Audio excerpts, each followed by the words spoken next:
우리 옆에 사람에게 한번 인사합시다. 사랑합니다. 축복합니다. 감사합니다. 우리 이번 주 암송 구절이 있습니다. 우리 이번 주 암송 구절 같이 할까요? 우리 야고보서 보고 있습니다. 지난주부터 해야 되겠습니다. 지난주 4절부터 합시다. 시작. 인내를 온전히 이루라. 이는 너희로 온전하고 구비하여 조금도 부족함이 없게 하려 함이라. 야고보서 1장 4절 말씀. 아멘. 여러분, 인내를 통해 가지고 우리가 구비해진다, 성숙해진다라는 말이거든요. 예수님 닮아간단 말입니다. 그래서 이러한 인내는 그냥 버리는 것이 아니고 인내하기 때문에, 잘 이루어지지 않기 때문에 우리가 변화되어지고 주님을 닮아가게 됩니다. 끝까지 승리하시길 바랍니다. 이번 주 암송 구절을 봅시다. 시작. 너희 중에 누구든지 지혜가 부족하거든 모든 사람에게 후히 주시고 꾸짖지 아니하시는 하나님께 구하라. 그리하면 주시리라. 야고보서 1장 5절 말씀. 아멘. 귀한 말씀입니다. 이번 한 주 동안도 묵상하시고 또 기도하시면서 살아가면 참 좋겠습니다. 그래서 오늘 여러분과 함께 우리가 읽은 말씀을 가지고 2025년 하나님의 도우심과 건지심을 받으려면 이런 제목으로 말씀을 이렇게 조금 나누려고 합니다. 오늘 이렇게 나누고 또 다음 주부터 다시 사도행전으로 가서 올해 우리 주신 땅끝까지 일어나는 애칭이라는 말씀표를 가지고 이렇게 계속해서 말씀을 좀 전하려고 합니다. 우리가 지금 이제 지난주 우리가 오이코스를 작정을 했습니다. 오이코스를 작정했는데 오이코스의 이런 내용들을 보면 도대체 누구를 전도 대상으로 삼느냐, 누구를 전도하기 원하냐라고 할 때 많은 분들이 가족이 제일 많습니다. 남편, 또 아내, 때로는 자녀, 부모님, 또 가까운 친척들, 이런 분들이 1순위가 되는 걸 보게 됩니다. 그만큼 가족은 우리에게 소중한 분이고 또 가치 있는 분들이고 너무나 귀한 분인 것을 말씀하고 있는 거죠. 우리들 가운데 우리가 천국과 지옥이 있다는 것을 알기 때문에 그들을 가만둬서 지옥 가게 할 수 없기 때문에 그렇게 전도하기 원하는 그런 마음이 잘 반영된 것 같습니다. 아마 이제 올해 이제 이번 주 이제 구정을 맞이하여 또 이제 고향을 다녀오고 또 가족을 이렇게 만나면서 아마 여러분들 가운데 적지 않은 분들이 이번에 가서 꼭 전도해야지, 꼭 이번에 가서 꼭 도전해야지, 이런 생각을 하시는 분들이 있습니다. 너무나 귀한 것이고요. 그런데 여러분이 그런 마음을 갖고 가면 꼭 마귀가 역사합니다. 그래서 기도를 세게 하고 기도를 많이 하고 가지 아니하면 괜히 아무것도 아닌데 감정이 상하고, 그래야 내가 복음을 전하려고 갔는데 오히려 정이 떨어져 버리는 그런 걸 경험하게 되는데, 이게 다 영적 전쟁이라는 사실을 기억하시고 가시기 전에 또 기도하시면서 가시면 되겠습니다. 항상 우리가 이렇게 예배드리러 올 때도 차를 타고 올 때 이렇게 또 그런 갈등들이 늘 있고 어디 갈 때 영적인 전쟁이 있습니다. 그래서 특별히 그런 마음으로 갈 때 기도 많이 하시고 가서 그들에게 그리스도의 향기를 풍겨내는 그런 우리 모두 되기를 다시 한번 축복합니다. 그래서 이제 구정이잖아요. 구정이면 어떻게 보면 음력으로는 이제 설이 되는 거죠. 새해가 이렇게 시작이 되는데 2024년이 시작됐지만 음력으로 2024년이 또 시작된다라는 그런 측면에 있어서 올 한 해 우리가 2025년을 어떻게 살아갈 것인가. 시간은 우리에게 주어졌는데 그 시간을 어떻게 활용하느냐에 따라서, 그리고 우리 삶 가운데 여러 가지 문제들이 있고 또 어려움들이 있는데 이것을 어떻게 하느냐에 따라서 우리 2025년 중간중간에 또 아니면 2025년이 끝나면서 그런 변화의 역사들이 나타나는 것이죠. 그래서 우리 삶에 좀 실망스러운 일들, 힘든 일들, 어려움이 있다 할지라도 우리가 새롭게 또 하나님의 은혜를 누리면서 나아갈 수 있다라는 것이 바로 복음 아니겠습니까? 그렇다 그러면 오늘 2025년을 새롭게 시작하면서 하나님의 도우심과 건지심을 받으려면 어떻게 해야 되는지 오늘 본문 말씀을 통해서 세 가지를 이렇게 조금 나누려고 합니다. 하나님의 건지심과 좀 도우심을 받으려면 제일 첫 번째로 여러분 도우심이 필요한 것을 인정하셔야 돼요. 하나님의 도움이 필요한 걸 인정하셔야 돼요. 도움이 필요해야지 도움을 받는 것입니다. 여러분, 내가 몸이 아프면 의사가 하는 얘기가 귀에 쏙쏙 들어옵니다. 그러나 내가 아프지 않으면 의사가 하든 누가 하든 들어오질 않습니다. 아무리 좋은 얘기도 별로 들어오질 않습니다. 그러나 막상 나에게 어떤 문제가 생기면 귀가 싹 열리는 걸 말씀하고 있는 거죠. 우리가 도움이 필요함을 인정하다라고 얘기를 하는 것은 우리가 하나님의 은혜와 도우심이 있어야 된다는 걸 인정하는 것이고, 또한 우리 힘으로 해결할 수 없다라는 것을 고백하는 것을 얘기를 하는 거죠. 그러니까 도우심이 필요함을 인정한다라는 것은 바로 겸손함을 얘기를 합니다. 겸손함. 사실은 우리가 다 교만하거든요. 그래서 잘 안 들어오는 거예요. 그러나 문제가 있으면 우리는 겸손하게 되고 그것을 인정하게 될 때 귀를 기울이게 되고 그럴 때 하나님의 은혜를 누리게 되는 것을 보게 되는 것입니다. 이 땅을 살면서 우리가 뭐 내 힘으로 내 능력으로 해결해 보려고 하는 여러 가지 일들이 있었지만 역보적인 것을 경험하게 되고 또 애쓰고 노력하지만 잘 안 되는 그런 경우들이 있죠. 그래서 우리가 도움이 필요하다, 건지심이 필요하다라는 것을 고백할 필요가 있다라는 것입니다. 우리 인생이 정말 내 뜻대로 내 계획대로 되지 않는 것을 보게 됩니다. 뜻대로 되는 인생보다는 뜻대로 되지 않는 것이 더 많은 걸 이렇게 보게 되죠. 어느 누구도 사업을 시작하면서 우리 사업이 다 성공하고 막 풍성하고 막 넘칠 것을 기대하면서 사업을 시작하지, 사업을 하면서 망할 생각을 하면서 사업하는 사람은 없습니다. 어느 누구도 결혼 생활을 시작하면서 나는 이번 이 결혼을 통해 가지고 망해야지 이렇게 생각하면서 결혼하는 사람이 누가 있겠습니까? 다 행복한 삶을 살기를 원하고, 부모님이 행복했던 가정을 자란 사람은 나도 우리 부모님처럼 그렇게 행복한 가정을 만들어야 되겠다 생각하는 것이고, 부모님이 이렇게 좀 불화하고 또 이런 다툼이 많았던 가정에 살았으면 나는 정말 좀 행복한 가정, 화목한 가정을 만들어야지 이런 다짐을 하면서 결혼을 시작하는 거 아니겠습니까? 그러나 막상 이렇게 살아가다 보면 뜻대로 되지 않는 것을 이렇게 보게 되는 거죠. 여러분, 우리가 자녀를 이렇게 출생을 하고 자녀를 이렇게 양육을 하면서 자녀가 얼마나 사랑스럽고 얼마나 귀합니까? 그죠? 말 안 할 때 너무 예쁘죠? 근데 이제 말하기 시작하고 자기 주장하기 시작하면 고집이 뭐 보통이 아니죠. 그러니까 자녀도 역시 우리 뜻대로 되지 않습니다. 우리는 착하고 부모 말 잘 듣고 공부 잘하고 뭐 다 모범 신앙생활 잘하고 하기를 원하는데 막 하나님이 어디 계시냐 막 이러기도 하고 막 대들기도 하고 막 부모에게도 막 그렇고 그런 자녀들을 우리가 보지 않습니까? 어느 누가 건강에 문제가 생기기를 원하는 사람이 누가 있겠습니까? 다 건강하게 살고 싶죠. 그러나 병이 어느 날 우리 가운데 찾아오는 거 아니겠습니까? 탁 던져주는 거죠. 이런 일들이 있을 때 이제 우리가 우리 힘으로 해결해 보려고 애를 쓰는 것이죠. 가정의 문제, 뭐 사업의 문제. 근데 그게 쉽지 않은 거예요. 그러니까 해결이 잘 안 되니까, 부부관계 그 관계 해결이 안 되니까 갈라서기도 하고 계속 정말 천국 같아야 되는 그 가정이 지옥과 같은 계속 싸우는 다투는 그런 가정이 되는 걸 보게 되는 것이고, 자녀가 그렇게 뭐 뜻대로 되지 않잖아요. 그러니까 오죽하면 우리들이 남의 자녀에 대해서 말하지 말라고, 자녀에 대해서는 우리가 뭘 하지 말라고 얘기를 하는 거죠. 어느 누구도 어떻게 할 수 없는 상황이니까. 그러니까 이런 삶을 우리가 살게 되는데 우리가 다 노력하고 애써 보는데 잘 안 되는 걸 보게 되는 거죠. 이러할 때 우리가 그래 뭐 그냥 어쩔 수 없다, 뭐 그냥 이게 뭐 그냥 운명이라니 자포자기하고 살아갈 수도 있고, 또 한편에 있어서는 이 문제를 가지고 주의 은혜를 입을 수 있다라는 거예요. 주의 도우심과 건지심을 받을 수 있다라는 것입니다. 요한복음 14장 1절에서 예수님이 이런 말씀을 하셨거든요. 한번 읽어봅시다. 시작. 너희는 마음에 근심하지 말라. 하나님을 믿으니 또 나를 믿으라. 아멘. 우리는 근심이 있죠. 나에게도 문제가 있고 가정에도 문제가 있고 자녀에도 문제가 있고 경제적으로 뭐 사업이 안 되니까 그런 문제도 있고, 근데 해결이 안 되는 거예요. 우리 힘으로. 뭐 해결만 되면 얼마나 좋겠습니까? 애쓰고 노력하는데 안 되니까 너무 힘든 거죠. 그런데 예수님이 뭐라고 하냐면 근심하지 말래요. 근심하지 말래요. 그런 것 때문에, 문제 때문에 근심하지 말래요. 하나님을 믿으니 또 나를 믿으라 라고 말씀하면서 예수님께서 너희의 그런 근심거리를 가지고 나오면 주님께서 은혜를 베풀어 주시고 건지심의 은혜를 주실 것을 말씀하고 있다라는 것입니다. 어떤 우리의 삶에 펼쳐지는 이런 도움을 받아야 되고 건심을 받아야 되는 이런 여러 가지 문제들, 원하지 않는 일, 이런 사실은 그 뿌리가 왜 해결이 안 되냐라고 할 때 그 뿌리 가운데는 죄가 있기 때문이고 마귀의 역사가 있기 때문인 거죠. 사람이 해결하는 것은 해결할 수 있죠. 그렇지만 영적인 문제, 마귀를 우리가 어떻게 우리 힘으로 못 이기죠.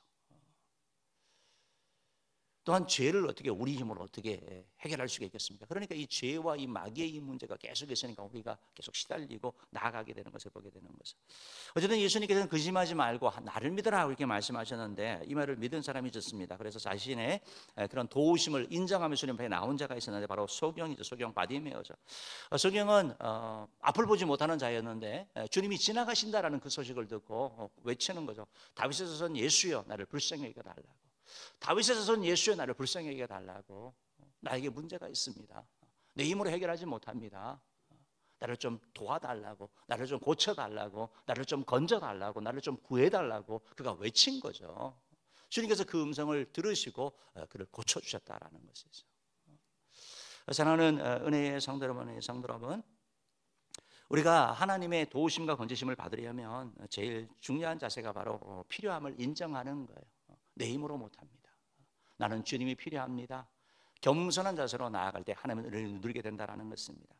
바라기는 2025년에 하나님을 인정하심으로 말미암아 하나님의 도우심과 건지심을 받으시기를 주님으로 축원합니다. 내 힘으로 해결하지 않은 모든 문제들, 여러 가지 문제들이 있는데 어쩔 수 없어 그냥 운명이니 하고 살아가는 것이 아니라 그 문제를 주님 앞에 가져가서 주의 도우심을 입으며 또 다시 새로워지는 그런 인생 살기를 주님으로 축원합니다.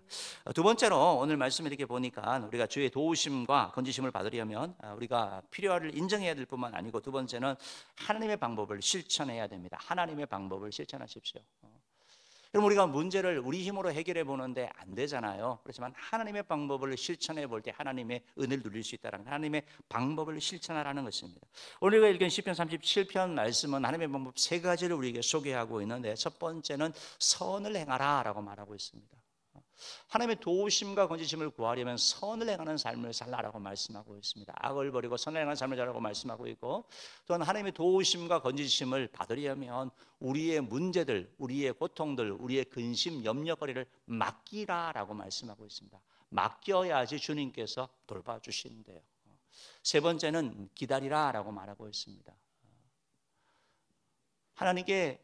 하나님 앞에 선을 행하고 하나님 앞에 맡겼는데 내 시간이 아닌 하나님의 시간으로 주님께서 일하시는 것을 말씀하고 있다라는 것입니다. 그러니까 다시 말해서 선을 행하라라는 것은 이렇게 표현할 수 있을 것입니다. 우리의 그릇을 확장하는 겁니다. 축복의 그릇을 만드는 것입니다. 축복의 그릇을 만들면 만들수록 하나님께서 더 큰 은혜를 주시는 것이죠. 그래서 선을 베풀어 나가는 걸 말합니다. 맡긴다라는 것은 염려, 걱정, 근심을 가지고 있으면 그것을 우리가 가지고 살아가면 우리가 기쁨의 삶, 평안의 삶을 누리지 못합니다. 예수 믿어서 느끼는 그런 즐거움과 감사가 없어지는 것이죠. 그래서 주님께서는 예수 안 믿는 사람들은 그 염려, 걱정 막 다 가지고 막 끙끙거리면서 살지만 우리는 그걸 주님께 맡김으로 말미암아 평안을 누리게 되고 기쁨을 누리게 되는 것이고, 어렵지만 그러나 살아갈 수 있는 힘이 생기는 것을 바로 맡기는 것이고, 그리고 기다리라라고 하는 것은 하나님의 시간이 있다라는 겁니다. 하나님의 계획이 있다라는 거예요.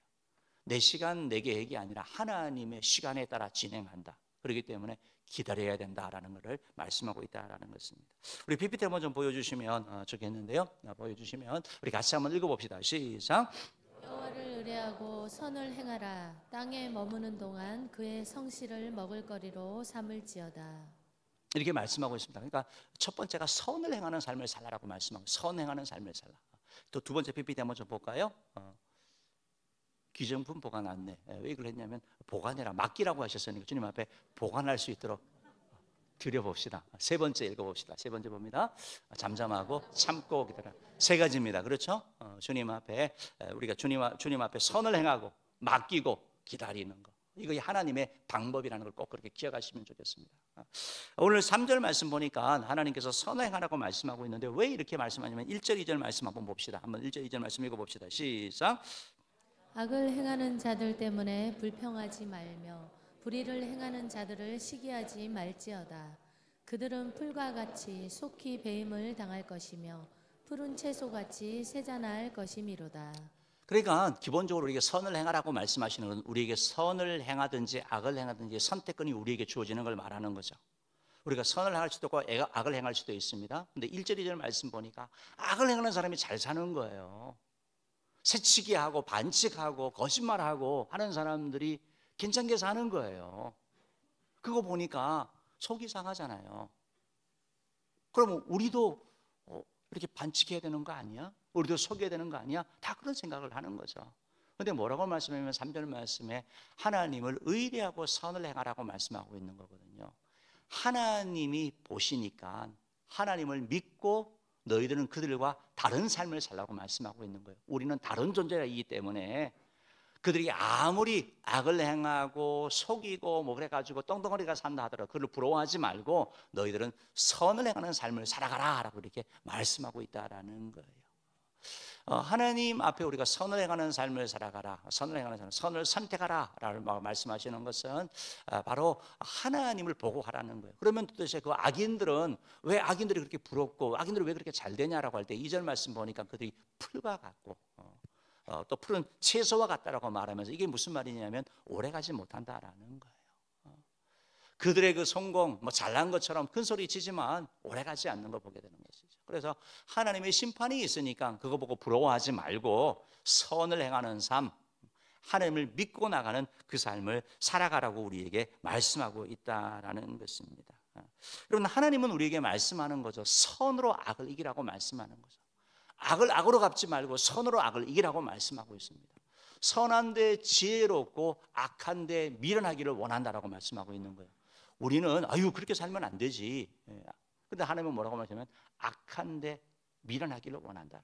선을 행한다. 어떻게 선을 행할 수 있을까? 우리의 이성이 그 일을 갖고 생각하는 것이고 어떻게 속이고 어떻게 뭘 거짓말할까? 이게 악한데 지혜로운 걸 말하는 거거든요. 우리 보면 그런 사람 되지 말고 어떻게 돕고 어떻게 섬기고 어떻게 살아갈까 그 삶이 되라고 말씀하고 있는 것이죠. 주님께서는 또한 심은 대로 거두게 한다고 말씀하셨잖아요. 그러니까 하나님을 믿으면서 너도 심은 대로 거둘 거야. 그러니까 악을 심지 말고 선을 심어라고 이렇게 말씀하고 있는 거죠. 마태복음 5장 16절 말씀은 이렇게 말씀하고 있는데 한번 읽어봅시다. 시작.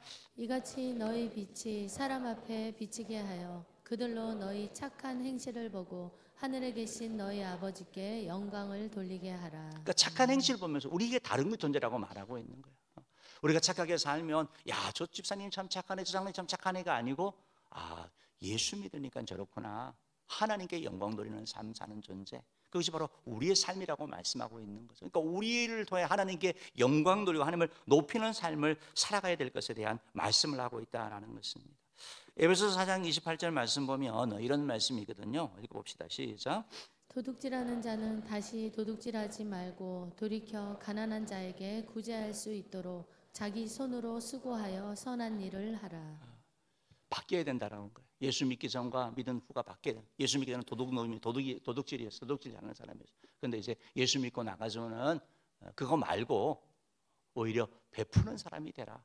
선을 행하는 사람이 되기 위해서 남을 훔치는 게 아니라 열심히 일해가지고 노력해가지고 네가 땀 흘린 건 남의 거가 아니고 네가 수고한 걸 가지고 나눠주는 자가 되라고 말씀하고 있는 거죠.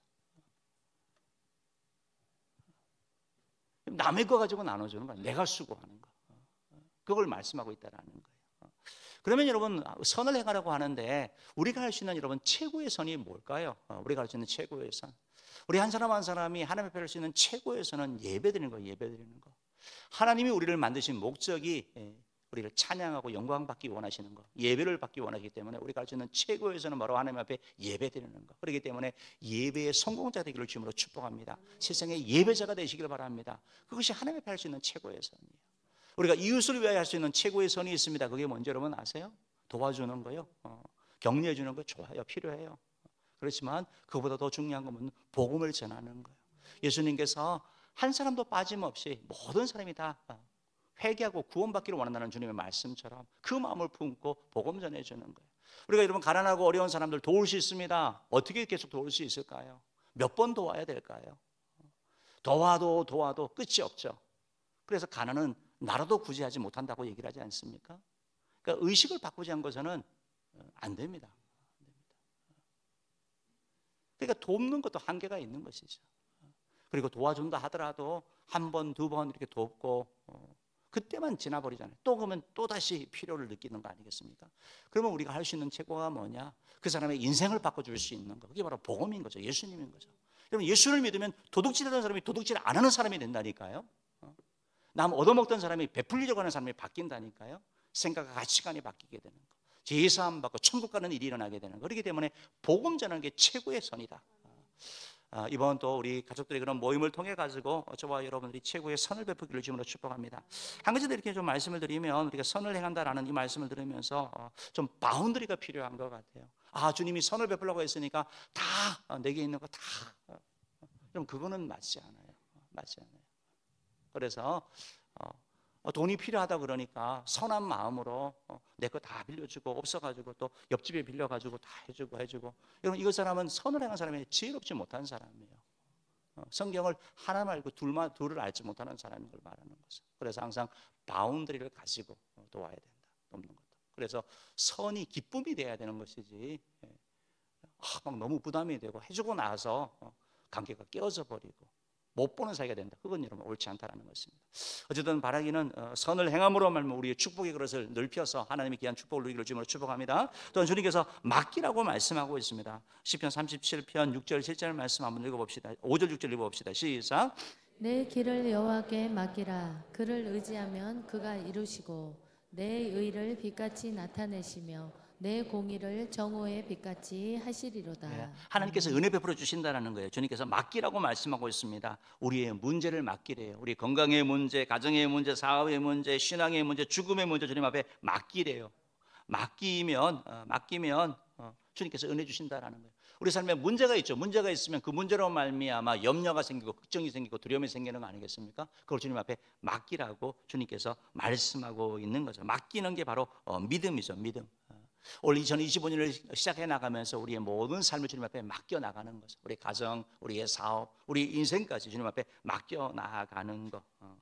여기서 맡긴다라는 것은 굴린다라는 이런 의미를 가지는 거거든요. 내 속에 있는 문제들, 내 짐들, 내 염려들 맡기는 것을 말씀하고 있습니다. 베드로전서 5장 7절 말씀 한번 읽어볼게요. 시작.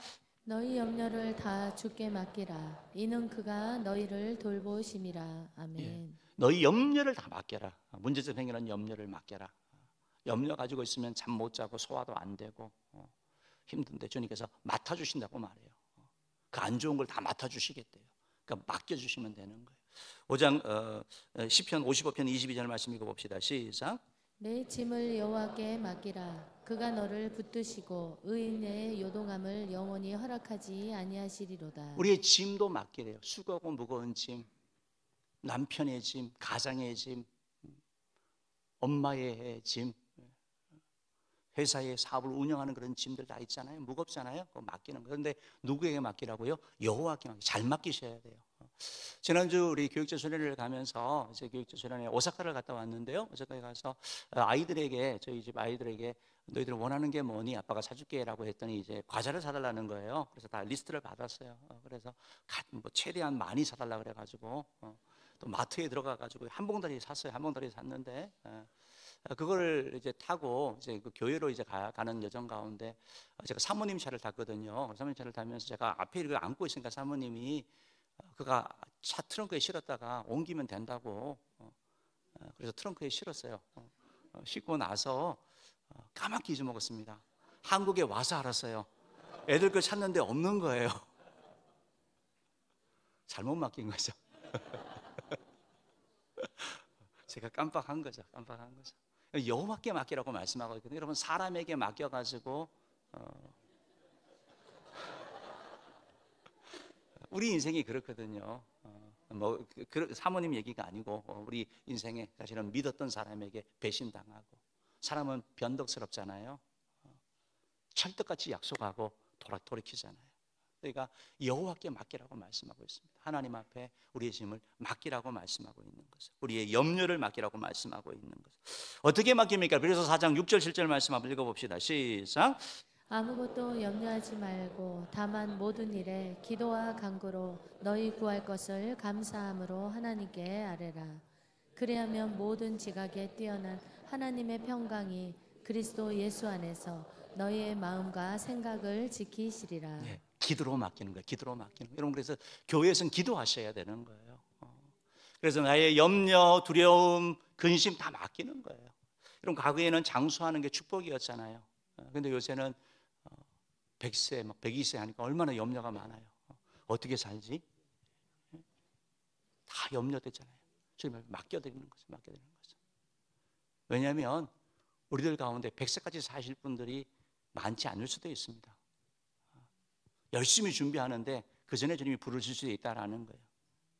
우리의 인생은 오늘만 있는 거예요. 현재만 있는 거예요. 너무 미래를 걱정하고 염려하고 해봤자 오지 않을 수도 있다라는 거. 그렇기 때문에 오히려 주님 앞에 이렇게 맡기며 나아가는 것, 기도하며 나아가는 것, 이것이 바로 신앙인의 삶이고 믿음의 삶입니다. 그래서 주님께서 너 모든 문제, 네가 해결하지 못하는 것, 너가 건짐이 필요하고 도움이 필요한 거 다 나에게 아뢰라고 말씀하고 있습니다.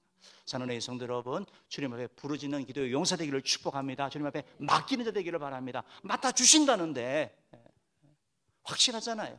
맡아주신다는데 맡으셔가지고 해결해 주시는 거거든요. 우리의 죄의 짐 해결하여 용서해 주시는 거 아닙니까? 우리의 질병의 짐 치료해 주시는 거 아닙니까? 우리 인생에 막힌 문제 주님께서 해결해 열어주시는 거 아니겠습니까? 애받아 주시는 거 아니겠습니까? 그러니까 우리가 주님 앞에 맡기며 나아갈 때 주의 은혜를 누리게 된다는 것입니다. 또한 주님께서는 마지막으로 하나님의 방법은 기다리라 라고 말씀하고 있습니다. 시편 37편 7절 말씀 한번 읽어봅시다. 시작. 여호와 앞에 잠잠하고 참고 기다리라. 자기 길이 형통하며 악한 꾀를 이루는 자 때문에 불평하지 말지어다. 예, 기다리라 라고. 너무 어려워. 참고 기다리는 거. 그렇죠?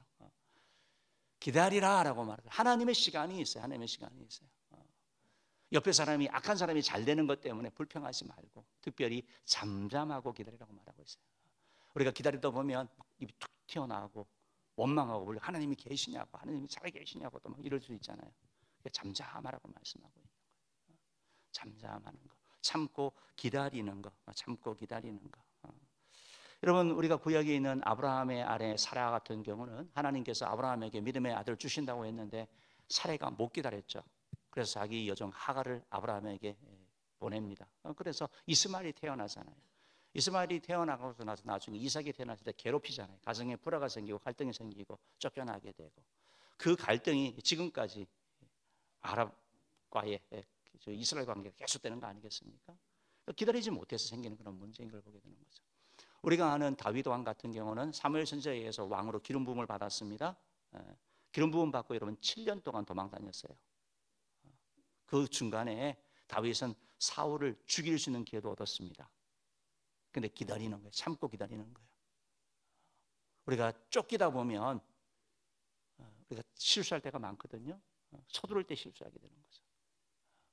만약에 다윗이 그런 기회를, 하나님이 나에게 주신 기회다라고 하면서 사울을 죽였다고 한다면 그런 통일왕국의 왕은 되지 못했을 거라고 얘기를 하고 있습니다.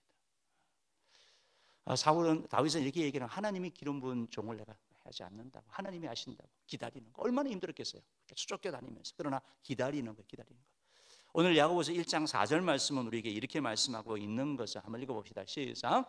인내를 온전히 이루라. 이는 너희로 온전하고 구비하여 조금도 부족함이 없게 하려 함이라. 우리로 온전하고 구비하여져 가지고 성숙하게 되는 것, 완전해지는 것, 주님을 닮아져 가는 걸 말하고 있습니다.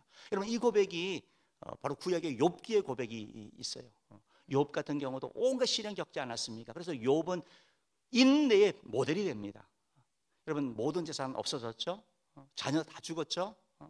자기 몸에 병들었죠? 아내에게 버림받았죠? 친구들에게 온갖 얘기 다 듣죠? 버티는 거예요. 버티는 거.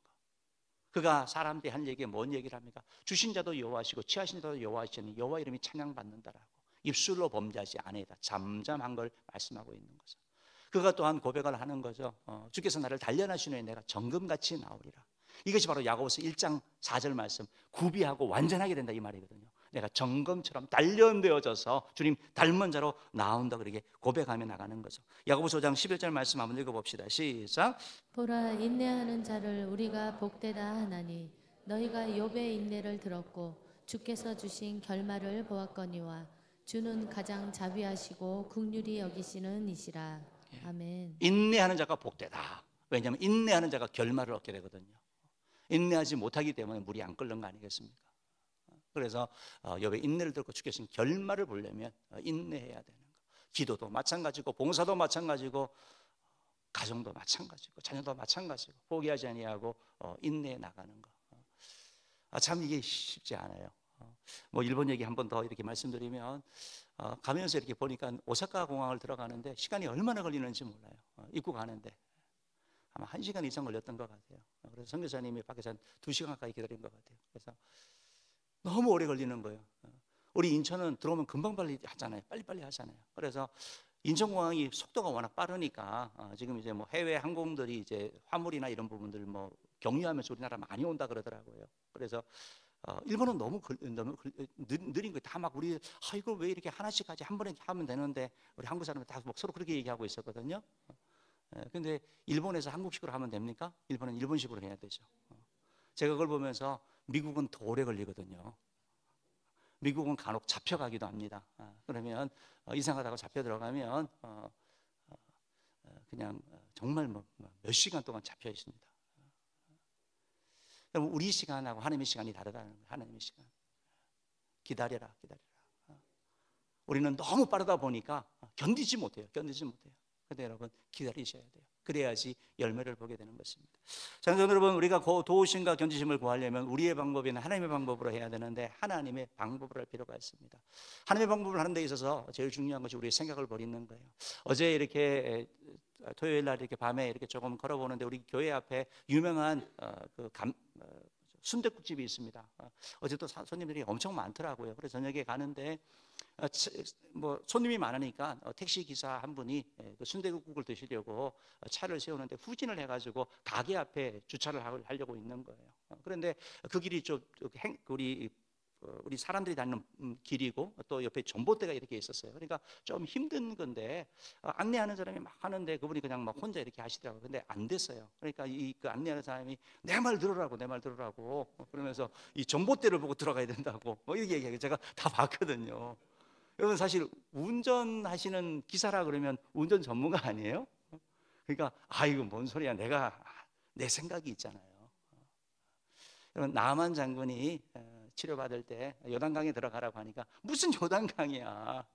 우리나라에 좋은 강 많은데 깨끗하고 넓은 강 많은데 왜 거기야? 결국 우리의 생각을 내려놓는 거. 자, 여러분 하나님의 방법으로 실천할 때 주께서 건지시고 도와주는 줄 믿으시면서 주의 방법을 실천하기를 주님으로 축복합니다. 마지막 한 가지는 바로 하나님과의 관계를 놓지 말라라는 거예요. 주의 건지심과 도우심이 필요하단 말, 우리가 힘들단 말이거든요. 우리가 어렵단 말이거든요. 그러나 그렇다 할지라도 하나님과 관계를 유지하라라는 게 중요한 거예요. 하나님과의 관계만 유지하게 되면 우리는 살 길이 있습니다. 내가 힘들고 어렵다고 해서 하나님부터 멀어지고 하나님부터 떨어지게 되면 소망이 없어요. 미래가 없어요. 장래가 보이질 않습니다. 그러나 내가 아무리 힘들고 어렵다 해도 하나님과의 관계만 유지하고 있으면 그 사람에게는 회복될 기미가 있고 회복될 길이 있고 하나님의 역사가 있다라는 거예요. 오늘 성경 이렇게 보면 하나님을 기뻐하라고 말씀하고 있거든요. 우리 한번 읽어봅시다. 우리 시편 37편 4절입니다. 시작. 또 여호와를 기뻐하라. 그가 내 마음의 소원을 내게 이루어 주시리로다. 아멘. 내 마음의 소원을 이루어 주신대요. 여러분 이상하잖아요. 근데요, 우리는 보통 이렇게 생각해야 되는 거 아닙니까? 내 마음의 소원을 이루어 주옵소서. 내가 여호와를 기뻐하겠나이다. 이게 정상이죠. 하나님, 내가 잘되고 돈 많이 벌고 높은 지성 하나님께 내가 기뻐하고 영광 돌리겠습니다 라는데 뭐라고 하면 하나님을 기뻐하는 게 먼저라고 말하고 있어요. 하나님을 기뻐하면 따라오는 것이 소원을 이루어 주시는 것이지 소원이 선물이 아닌 거죠. 제가 이번에 어쨌든 선물이 그러다 보니까 뭐 저희 애가 이번에는 좀 뭐 별로였다 이렇게 얘기를 했나 봐요. 저를 기다린 게 아니라 선물을 기다렸는데 뭐 이제 엉터리가 된 거죠. 우리가 하나님을 기뻐하는 게 중요한 거예요. 하나님이 온갖 축복과 은혜를 주셔요. 그렇지만 그 선물이 중요한 게 아니고 하나님이 중요하다. 그래서 하나님을 기뻐하는, 하나님 그분을 기뻐하는 거, 그분을 사랑하는 거, 그분을 말미암아 즐거워하는 거, 이것이 바로 우리 삶 가운데 주어지는 것이죠. PPT 한번 좀 보여주시면 되겠는데요. 존 파이퍼 목사님이라는 분이 계시는데 존경하는 목사님이거든요. 미국 목사님인데 하나님을 기뻐하라. 이분은 기쁨의 신학을 얘기를 해요. 우리가 구원받고 나서 너무 기쁘고 감사하다, 기쁘고 감사. 하나님을 막 기뻐해라, 하나님을 기뻐해라. 기쁨의 그런 즐거움을 말하고 있어요. 혹시 여러분 삶의 어려움들 때문에, 문제 때문에 내가 예수 믿어서 받았던 그 기쁨과 즐거움이 사라졌습니까? 다시 회복하셔야 되는 거예요. 하나님을 기뻐하실 때 하나님이 마음의 소원을 이루어주는 것이지 소원이 이루어지고 나서가 아니라는 거. 여러분 우리가 정말 알고 있지 않습니까? 예수님이 바로 그런 삶을 살아갔거든요. 예수님이 이 땅 가운데 계시면서 계속 하나님과 함께하는 삶, 하나님을 기뻐하는 삶을 살았기 때문에 주님이 그에게 은혜 주셨던 것이고, 우리가 아는 사도 바울 같은 경우도 그렇게 고백을 하잖아요. 내가 사람들에게 좋게 하랴, 하나님께 좋게 하라, 사람들에게 기쁨을 구하랴. 내가 지금까지 사람의 기쁨을 구하였으면 그리스도의 종이 아니다. 하나님의 기쁨을 추구한 삶. 그렇기 때문에 그걸 끝까지 달려갈 수 있었던 것이죠. 사람에게 맞추면 끝까지 못 갑니다. 다 다르니까요. 사람은 바뀌니까요. 그러나 하나님께 맞추게 되면, 하나님을 기뻐하게 되면 끝까지 달려가게 되는 것이죠. 사도 베드로도 이렇게 얘기를 했습니다. 하나님 앞에서 너희 말 듣는 것과 하나님 말씀 듣는 것이 어느 것이 옳은가 판단해 보라, 이렇게 말하잖아요. 하나님의 말씀을 들었기 때문에 그가 나갈 수 있다는 것. 사랑하는 성도 여러분, 마귀는 계속해서 우리의 이 기쁨을 뺏어가고 우리 하나님과 관계를 파괴시키려고 합니다.